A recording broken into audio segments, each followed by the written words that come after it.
Vice chairman Tehreek Insaf Shah Mahmood Qureshi نے کہا ہے کہ شہید ہمارا کارکن ہوا، مظلوم ہم، اور قتل کا مقدمہ عمران خان اور پی ٹی آئی کی قیادت پر ہوا۔ کارکن کے والد کی خواہش کے مطابق ایف آئی آر نہیں کاٹی جا رہی۔ حکومت عمران خان کی مقبولیت سے گھبرائی ہوئی ہے۔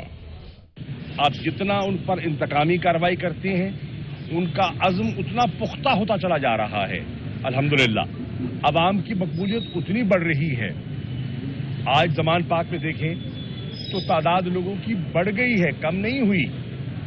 رکاوٹوں کے باوجود پورے لاہور شہر کو کنٹینرز آپ نے لگا دیے اور عام شہری جو ہے اس کو متاثر کیا۔ عام شہری جو ہے لاہور کا، اس کا سیاست سے کوئی تعلق نہیں، کوئی ہسپتال جا رہا ہے، کوئی کچہری آ رہا ہے، کوئی بچوں کو اسکول ڈراپ کر رہا ہے یا اٹھانے جا رہا ہے، ان سب کی زندگیاں اس حکومت نے